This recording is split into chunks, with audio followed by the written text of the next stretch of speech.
সাইফুল ইসলাম আলিফ ভাইকে যে গোসল ছাড়া দাফন করা হয়েছে এটা সত্য কিনা এবং এই ব্যাপারে শরিয়ার বক্তব্য কি? ভেরি ভেরি ইম্পর্টেন্ট একটা বিষয়। আমিও শুনেছি যে গোসল ছাড়া তাকে দাফন করা হয়েছে। কারা মেরেছে বলেন তো? চোর ডাকাত মেরেছে ওনাকে? চোর ডাকাত কিন্তু মারেন নাই। মারছে হচ্ছে অমুসলিমরা, মেরেছে হচ্ছে ইসলামের প্রতিপক্ষ যারা আছে, মেরেছে তারা যারা ইসলামকে পৃথিবী থেকে মিটিয়ে দিতে চায়, মুছিয়ে দিতে চায়। আক্রোশ, ক্ষোভ, সেখান থেকে কিন্তু আঘাত করে তাকে শহীদ করা হয়েছে। ওলামা ইকরামের ফতোয়া এরকমই যে কেউ যদি এইরকম কোন অমুসলিমের হাতে এইভাবে মারা যায়, আল্লাহ তাআলা তাকে শাহাদাতের মর্যাদা দেন এবং সেক্ষেত্রে গোসল ছাড়াই তাকে দাফন করতে হয়। এই জন্য সাইফুল ইসলাম ভাইকে গোসল ছাড়া দাফন করা হয়েছে। আল্লাহ সুবহানাহু ওয়া তাআলা পবিত্র কোরআনুল কারীমের মধ্যে কি বলছেন একটু খেয়াল করেন। যারা আল্লাহর রাস্তায় লড়াই করে তাদেরকে তোমরা মৃত বলো না, যারা শহীদ হয়েছে তাদেরকে মৃত বলো না, বরঞ্চ তারা জীবিত, তোমরা তা বুঝো না। সাইফুল ইসলাম আলিফ ভাই তিনি হিন্দুদের হাতে মারা গিয়েছেন এবং তাকে জবাই করে হত্যা করা হয়েছে। কি মর্মান্তিক, কতটা আক্রমণাত্মক এবং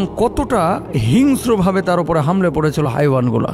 আমাদের এই ভাই আল্লাহ সুবহানাহু ওয়া তাআলা তাকে কবুল করেছেন, শাহাদাতের রমিয় সুধা তিনি পান করেছেন। গোসল ছাড়া দাফন এটা আল্লাহর রাস্তায় যারা শহীদ হয় তাদেরকে করার বিধান আছে, মানে যেভাবে মারা গিয়েছে তাদেরকে সেভাবে দাফন করতে হবে। কিয়ামতের ময়দানে সেভাবেই তারা কিন্তু উঠবে, তারা সেভাবেই উঠবে কিয়ামতের ময়দানে। আনাস রাদিয়াল্লাহু তাআলা আনহু বর্ণনা করেন রাসূল আকরাম সাল্লাল্লাহু আলাইহি ওয়াসাল্লাম বলেছেন, কোন ব্যক্তি জান্নাতে প্রবেশ করার পর আর দুনিয়ায় ফিরে যেতে চাইবে না, যদি সে দুনিয়ায় তামাম জিনিস পেয়ে যায় তবুও না। অবশ্য শহীদের কথা আলাদা। আল্লাহ রাব্বুল আলামিন তাকে অপশন দিবে, কি চাও তুমি? সে বলবে যে আল্লাহ তাআলা আপনি আমাকে আবার দুনিয়ায় পাঠিয়ে দেন। বোঝেন নাই কথা?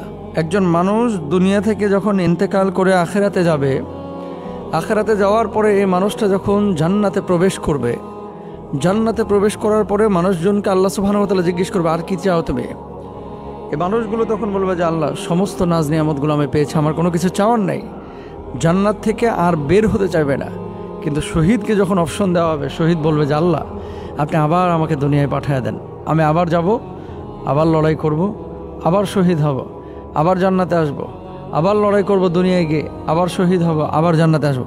শাহাদাতের এত মজা, এত স্বাদ আল্লাহ সুবহানাহু ওয়া তাআলা শহীদদের জন্য রেখেছেন। শহীদদের বৈশিষ্ট্য কি? রাসূল আকরাম সাল্লাল্লাহু আলাইহি ওয়াসাল্লাম শহীদদের জন্য 6টা বৈশিষ্ট্যের কথা বলেছেন। 1 নাম্বার, প্রথম রক্ত বের হওয়ার সঙ্গে সঙ্গে তাকে ক্ষমা করে দেওয়া হয় এবং শহীদ ব্যক্তি জান্নাতে তার স্থান দেখে নেয়। কবর আযাব থেকে তাকে দূরে রাখা হয়। 3 নাম্বার, বড় ভীতি অর্থাৎ কিয়ামতের কঠিন অবস্থা থেকে নিরাপদ থাকবে এই ব্যক্তি। 4 নাম্বার, তাকে ঈমানের এক জোড়া অলংকার পরানো হবে। 5 নাম্বার, হুরদের সঙ্গে বিবাহ দেওয়া হবে। 6 নাম্বার, নিকট আত্মীয়দের থেকে 70 জন ব্যক্তিকে সুপারিশ করতে তাকে সুযোগ দেওয়া হবে। সুবহানাল্লাহ, কি মর্যাদা শহীদের! 42 বছর, 44 বছর, 50 বছর, 60 বছর হয়ে গেছে, অনেক মানুষের শাহাদাতের তামান্না জাগ্রত হয়নি। আমাদের প্রত্যেকের উচিত শাহাদাতের তামান্না অন্তরে লালন করা। আল্লাহ বুঝদান করুন।